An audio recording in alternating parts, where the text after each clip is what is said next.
നടൻ വിജയുടെ പുതിയ രാഷ്ട്രീയ പാർട്ടിയായ TVK തമിഴ്നാട്ടിൽ അധികാരമേറ്റെടുത്തു എന്നുള്ളത് നമുക്കറിയാം. നടൻ വിജയ് അവിടുത്തെ മുഖ്യമന്ത്രിയായി മാറിയിരിക്കുന്നു എന്നുള്ളതൊക്കെ നമുക്കറിയാം. അപ്പോൾ അതിൽ പക്ഷേ അവർക്ക് കേവല ഭൂരിപക്ഷം ഉണ്ടായിരുന്നില്ല എന്ന് പറഞ്ഞാൽ 108 സീറ്റുകളെ ഉണ്ടായിരുന്നുള്ളൂ. ആ 108 സീറ്റുകളോടൊപ്പം CPIയും CPMും അതുപോലെ മുസ്ലിം ലീഗിനും ഒക്കെ രണ്ട് സീറ്റുകൾ വീതമുണ്ട്. അതുകൂടാതെ VCK എന്ന് പറയുന്നൊരു പാർട്ടിയും അവർക്ക് പിന്തുണ പ്രഖ്യാപിച്ചിട്ടുണ്ട്. കൂടാതെ കോൺഗ്രസ് കൂടി പിന്തുണ പ്രഖ്യാപിച്ചിട്ടുണ്ട്. കോൺഗ്രസിന് 5 സീറ്റുകൾ കൂടിയുണ്ട്. അപ്പോൾ അങ്ങനെ 12 സീറ്റുകൾ കൂടി വന്നുകൊണ്ട് ഏതാണ്ട് 120 സീറ്റുകളുമായിട്ട് അവർ ഇന്ന് കഴിഞ്ഞ ദിവസങ്ങളിൽ അധികാരത്തിലേക്ക് കയറി. എനിക്ക് വലിയ സന്തോഷം തോന്നിയൊരു കാര്യം, കൃത്യമായിട്ട് ഇവർക്ക് ഈ ഭൂരിപക്ഷം ഇല്ലാതെ വന്നത് നന്നായി എന്നുള്ളതാണ് ഞാൻ വിചാരിക്കുന്നത്.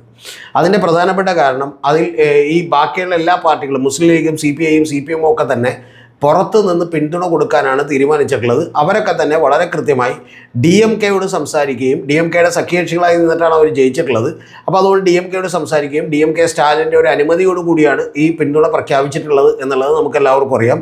കോൺഗ്രസ് മാത്രം അങ്ങനെ DMKയോട് സംസാരിക്കാനൊന്നുമില്ല. അവർ 5 സീറ്റുണ്ടല്ലോ, അപ്പോൾ 2 മന്ത്രിസ്ഥാനം ചോദിച്ചു, അത് കൊടുക്കാമെന്ന് പറഞ്ഞതോടുകൂടി അവർ DMKയിലൊക്കെ പുറംകാലുകൊണ്ട് തട്ടിയിട്ട് നേരെ ഒറ്റടിക്ക് TVKയിൽ പോയി ജോയിൻ ചെയ്തു.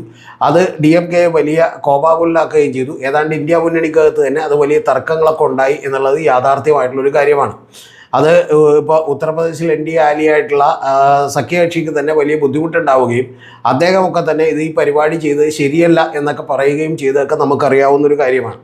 അപ്പോൾ നമ്മുടെ വിഷയമെന്ന് പറയുന്നത് ഈ TVKയുടെ ഗവൺമെൻറ് എങ്ങനെയായിരിക്കും എന്നുള്ളതാണ്. ആ ഭൂരിപക്ഷമില്ലാത്തത് നന്നായി എന്നുള്ളത് കൂടിയാണ് എനിക്ക് പറയാനുള്ളത്. അതിൻ്റെ പ്രധാനപ്പെട്ട കാര്യം, ഈ TVKയുടെ പ്രധാനപ്പെട്ട നേതാക്കളാരാണ്, മന്ത്രിമാരാരാണെന്നൊക്കെ നമ്മൾ അന്വേഷിക്കുമ്പോൾ അതിൽ നിരവധി വലിയ പണച്ചാക്കുകളുണ്ട്, വലിയ സമ്പന്നരായിട്ടുള്ള ആളുകളുണ്ട് എന്നുള്ളതാണ്. അതിൽ ഏറ്റവും പ്രധാനപ്പെട്ട ആളെന്ന് പറയുന്നത് ആദം അർജുന റെഡ്ഡി എന്ന് പറയുന്ന ഒരാളാണ്. അദ്ദേഹത്തെ നമുക്ക് പേരൊന്നും കേട്ടാൽ അറിയില്ലെങ്കിലും മറ്റൊരു പേര് പറഞ്ഞാൽ നമുക്ക് കൃത്യമായിട്ട് അറിയാം. അത് സാന്റിയാഗോ മാർട്ടിൻ എന്നുള്ളതാണ്. ഈ സാന്റിയാഗോ മാർട്ടിൻ എന്ന് പറയുന്ന വലിയ ലോട്ടറി കച്ചവടക്കാരൻ, അദ്ദേഹം കഴിഞ്ഞ തവണ തന്നെ ഇലക്ട്രൽ ബോണ്ട് വഴി ഇന്ത്യയിൽ വിവിധ രാഷ്ട്രീയ പാർട്ടികൾ കൊടുത്തത് 1300 കോടി രൂപയാണ്.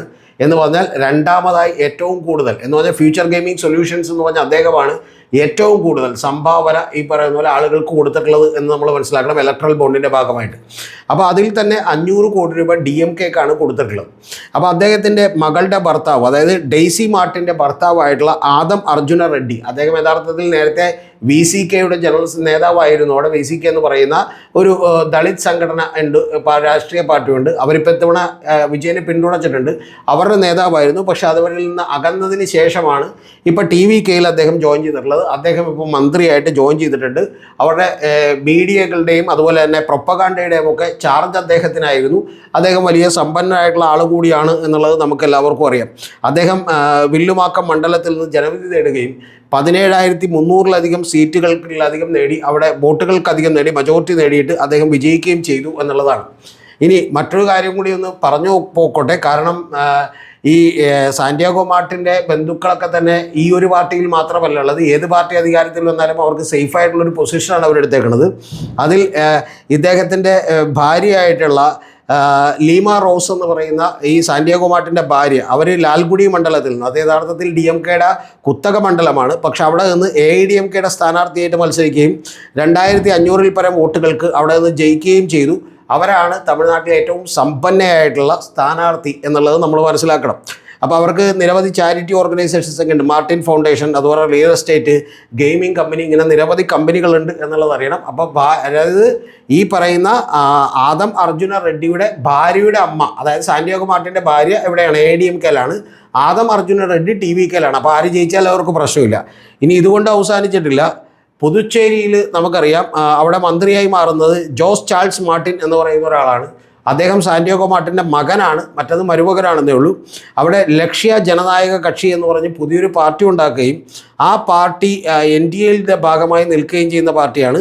അവിടെ കോൺഗ്രസ് സ്ഥാനാർത്ഥിയായിട്ടുള്ള PK ദേവദാസനെ തോൽപ്പിച്ചുകൊണ്ട് 6000 വോട്ടുകൾക്ക് തോൽപ്പിച്ചുകൊണ്ടാണ് അദ്ദേഹം ഇപ്പോൾ അവിടെ നിയമസഭയിലേക്ക് എത്തുന്നത്. എന്ന് പറഞ്ഞിട്ടുണ്ടെങ്കിൽ സാന്റിയാഗോ മാർട്ടിൻ്റെ കുടുംബത്തിൽ നിന്ന് ഭാര്യ AIDMKയിൽ, മകൻ NDAയുടെ ഘടകകക്ഷിയായിട്ട് ലക്ഷ്യ ജനായക കക്ഷി എന്ന് പറയുന്നത് പുതുച്ചേരിയിൽ മന്ത്രിയാവുന്നു.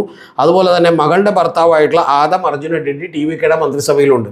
അപ്പോൾ ഇവരെ ഏത് തരത്തിലുള്ള ഭരണമായിരിക്കും, ഇവരുടെയൊക്കെ ഇൻഫ്ലുവൻസ് എങ്ങനെയായിരിക്കും എന്നുള്ളത് നമുക്ക് ഊഹിക്കാവുന്നേ ഉള്ളൂ. കാരണം ഇവരൊക്കെ വിജയനേക്കാളൊക്കെ വലിയ വലിയ സമ്പന്നരായിട്ടുള്ള ആളുകളാണ് സാന്റിയാഗോ മാർട്ടിൻ. ഇതേ സാന്റിയാഗോ മാർട്ടിൻ നിങ്ങൾ മറന്നു പോരുത്, പണ്ട് ദേശാഭിമാനിക്ക് 2 കോടി രൂപയുടെ ബോണ്ട് കൊടുത്തു എന്ന് പറഞ്ഞൊരു പ്രശ്നമുണ്ടായതാണ്. ഏറ്റവും ഒടുവിൽ ഇലക്ട്രൽ ബോണ്ട് വഴി അദ്ദേഹം കഴിഞ്ഞ തവണ DMK കൊടുത്തത് 500 കോടി രൂപയാണ്. അതുകൊണ്ട് DMKയിൽ മാത്രം അദ്ദേഹം ആരെയും നിർത്തി മത്സരിപ്പിച്ചിട്ടൊന്നുമില്ല, കാരണം മത്സരിക്കേണ്ട ആവശ്യമില്ല. അവരെങ്ങനെ ഭരണത്തിൽ വന്നാലും നമ്മുടെ ആളുകൾ തന്നെയാണെന്നാണ് അദ്ദേഹത്തിന് അറിയാവുന്ന ഒരു കാര്യം. കൂടാതെ BJPക്കും മറ്റ് നിരവധി കക്ഷികൾക്കൊക്കെ അദ്ദേഹം നിരവധി വലിയ ഫണ്ടുകൾ കൊടുത്തിട്ടുണ്ട്. ഫ്യൂച്ചർ ഗെയിമിംഗ് സൊല്യൂഷൻസ് എന്ന് പറഞ്ഞാൽ അദ്ദേഹത്തിൻ്റെ കമ്പനി. അപ്പോൾ ഈ മാർട്ടിനെതിരെ VS അച്യുതാനന്ദൻ വലിയ നിലപാടെടുക്കുകയും ലാസ്റ്റ് ബോണ്ടായി മേടിച്ചിട്ടുള്ള പടം EP ജയരാജൻ അന്ന് മാനേജറായിട്ടിരിക്കുമ്പോൾ തിരിച്ചു കൊടുക്കുകയൊക്കെ ചെയ്ത് എൻ്റെ പ്രിയപ്പെട്ട പ്രേക്ഷകർ ഓർക്കുന്നുണ്ടാവും. അപ്പോൾ ഇത്തരത്തിലുള്ള ആളുകളൊക്കെ തന്നെയാണ് ഭരിക്കാൻ വന്നിട്ടുള്ളത്. കൂടാതെ വിജയ്ക്ക് വലിയ തോതിലുള്ള ഭരണപരിചയമില്ല എന്നുള്ളതൊക്കെ വസ്തുതയാണ്. പക്ഷെ അങ്ങനെയുള്ളപ്പോഴാണ് ഈ കേവല ഭൂരിപക്ഷം കിട്ടാത്തത് എന്നുള്ളത് ഏറ്റവും ശ്രദ്ധിക്കേണ്ട ഒരു കാര്യമാണ്. അങ്ങനെ കേവല ഭൂരിപക്ഷം കിട്ടാതിരിക്കുന്നത് കൊണ്ട് തന്നെ 108 അംഗങ്ങൾ മാത്രമേ അദ്ദേഹത്തിനുള്ളൂ.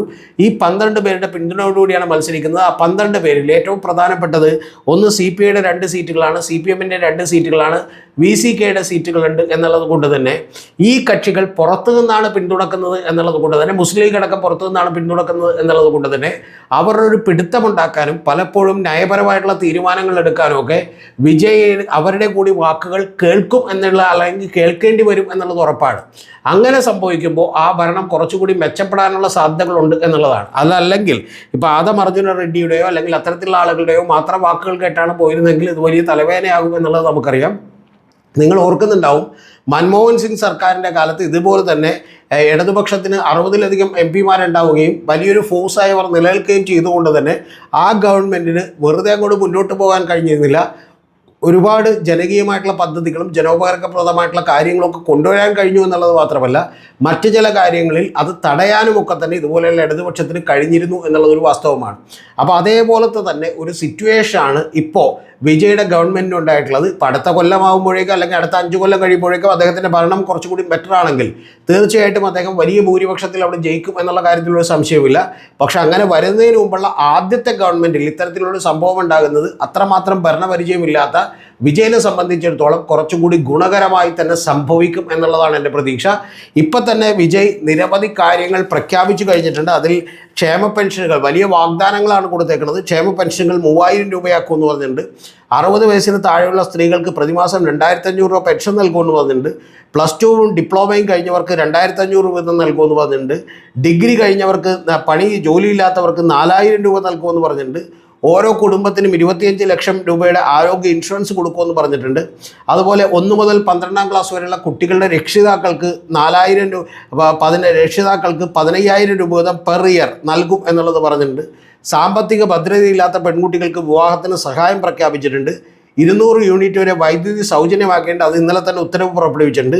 കൂടാതെ ലഹരിയില്ലാത്ത സ്റ്റേറ്റാക്കി മാറ്റുന്നതിന് വേണ്ടിയിട്ടുള്ള നിരവധി പദ്ധതികൾ പ്രഖ്യാപിച്ചിട്ടുണ്ട്. പക്ഷേ ഇതൊക്കെ പ്രഖ്യാപിക്കുമ്പോഴും ഈ 10 ലക്ഷം കോടി രൂപയുടെ കടം ഓൾറെഡി എടുത്തിട്ടുള്ള ഒരു ഗവൺമെൻറ്റാണ്, സ്റ്റേറ്റ് ഗവൺമെൻറ്റാണ് തമിഴ്നാടിൻ്റേത്. പക്ഷേ എങ്കിൽ പോലും ഇതൊക്കെ വേണമെങ്കിൽ ഇച്ഛാശക്തി ഉണ്ടെങ്കിൽ നടപ്പിലാക്കാൻ കഴിയുമെന്ന് തന്നെയാണ് ഞാൻ വിചാരിക്കുന്നത്. അതിൻ്റെ പ്രധാനപ്പെട്ട കാര്യം അവിടെ വരുമാനം വർദ്ധിപ്പിക്കുന്നതിനുള്ള നിരവധി സോഴ്സുകളുണ്ട്. മഹാരാഷ്ട്ര കഴിഞ്ഞിട്ടുണ്ടെങ്കിൽ ഒരു ഇന്ത്യൻ GDPയിലേക്ക് ഏറ്റവും കൂടുതൽ കോൺട്രിബ്യൂട്ട് ചെയ്യുന്ന ഒരു സംസ്ഥാനം കൂടിയാണ് തമിഴ്നാടെന്ന് പറഞ്ഞു പോരുത്. കൂടാതെ DMK ഭരിച്ചുകൊണ്ടിരുന്നപ്പോൾ നിരവധി വ്യവസായ സൗഹൃദ പദ്ധതികൾ ആരംഭിക്കുകയും അതിൻ്റെ ഭാഗമായി കോടിക്കണക്കിന് രൂപയുടെ ഇൻവെസ്റ്റ്മെൻറ്റും അവിടേക്ക് വന്നിട്ടുണ്ട് എന്നുള്ളത് ഒരു യാഥാർത്ഥ്യമാണ്. പക്ഷേ DMKയുടെയൊക്കെ കാലത്ത് വലിയ അഴിമതിയാണ് നടന്നുകൊണ്ടത്. അഴിമതി ഇല്ലാതാക്കിയാൽ തന്നെ ഈ വരുമാനം ഇരട്ടിയാക്കാൻ കഴിയുന്ന വലിയ സാധ്യതകൾ തമിഴ്നാട്ടിലുണ്ട് എന്നുള്ളത് വാസ്തവമാണ്. വിജയ് പറഞ്ഞിരിക്കുന്നത് ഞാൻ 1 രൂപ പോലും കൈകൊണ്ട് തൊടില്ലെന്നാണ്. വിജയ്ക്ക് വേണമെങ്കിൽ തൊടാതിരിക്കാം, കാരണം അദ്ദേഹത്തിൻ്റെ ബാങ്ക് അക്കൗണ്ടിൽ FDI തന്നെ കിടക്കുന്ന 230 കോടി രൂപയാണ്. അപ്പോൾ 230 കോടി രൂപയുടെ നിന്ന് ഏതാണ്ട് ഒരു 10-20 കോടി രൂപ വീതം ഏറ്റവും കുറഞ്ഞത് അദ്ദേഹത്തിന് ഇൻട്രസ്റ്റായി പോലും കിട്ടും എന്നുള്ളത് നമുക്ക് എല്ലാവർക്കും അറിയാം. അപ്പോൾ അത്തരത്തിലുള്ള വലിയ സമ്പന്നനായിട്ടുള്ള ഒരാളാണ്. 10-20ഓളം സ്ഥലങ്ങളിൽ അദ്ദേഹത്തിന് സ്ഥലങ്ങളും വീടുകളും ഒക്കെ ഉണ്ട്. നിരവധി അസറ്റുകളുണ്ട്. 600 കോടി രൂപയിലധികമുള്ള അസറ്റുകളുണ്ട്. അപ്പോൾ അതുകൊണ്ട് അദ്ദേഹം ഞാൻ ഈ പറയുന്ന പോലെ മക്കളുടെ ഒരു പണം പോലും തൊടില്ല എന്നാണ് പറഞ്ഞേക്കുന്നത്. കൂടാതെ എൻ്റെ അധികാര കേന്ദ്രം ഞാൻ മാത്രമായിരിക്കുമെന്നും എൻ്റെ കൂടെ നിൽക്കുന്നവർ പോലും അഴിമതി കാണിക്കാമെന്ന് പറഞ്ഞാൽ അവർ ഈ സർക്കാരിൽ ഉണ്ടാവില്ല എന്നുമൊക്കെയാണ് പറഞ്ഞേക്കുന്നത്. അപ്പോൾ ഇതെല്ലാം തന്നെ നടപ്പിൽ വരുത്തിയാൽ അതിഗംഭീരമായിട്ടുള്ള ഒരു പ്രകടനമായിരിക്കും വിജയുടെ എന്ന് നമുക്ക് വിചാരിക്കാം. അത് സഹായിക്കാൻ പോകുന്ന ഏറ്റവും പ്രധാനപ്പെട്ട ഘടകം 108 പേരുടെ സീറ്റുകളേ ഉള്ളൂ. ഭൂരിപക്ഷം ഇല്ലാത്തത് കൊണ്ട് തന്നെ CPIയുടെയും CPMൻ്റെയും ഒക്കെ ഇടപെടലുകൾ കൂടി അതിനകത്ത് ഉണ്ടാകാനുള്ള സാധ്യതകളുണ്ടെന്നും അവരെ കുറേ കൂടി റെസ്പെക്റ്റോടുകൂടി വിജയ് കാണുന്നുണ്ടെന്നും, കാരണം അവർ മന്ത്രിസ്ഥാനം വേണ്ടെന്ന് വെച്ചുകൊണ്ടുപോലും പോലും പുറത്തു നിന്ന് പിന്തുണക്കാൻ തീരുമാനിച്ചു എന്നുള്ളതൊക്കെ അദ്ദേഹത്തെ വലിയ സന്തോഷവാനാക്കിയിട്ടുണ്ട് എന്നുള്ളതാണ്. അതുകൊണ്ട് അത്തരം കക്ഷികളുടെയൊക്കെ സഹായത്തോടു കൂടി ഒരു മികച്ച ഭരണം വന്നേക്കാം എന്നുള്ളതാണ്. പക്ഷേ തമിഴ്നാട്ടിലെ അഴിമതികളെല്ലാം തുടച്ചു നീക്കും എന്നുള്ളതൊന്നും നമുക്ക് പ്രതീക്ഷിക്കാൻ വയ്യ. പക്ഷേ എങ്കിൽ പോലും അദ്ദേഹം അടുത്ത തവണ വലിയ ഭൂരിപക്ഷത്തോടുകൂടി അധികാരത്തിലേക്ക് വരാനുള്ള എല്ലാ സാധ്യതകളുമുണ്ട്. അതിന് സഹായിക്കുക ഈ ഭൂരിപക്ഷം കുറവും ഈ പാർട്ടികളുടെ പിന്തുണ കൂടിയായിരിക്കും.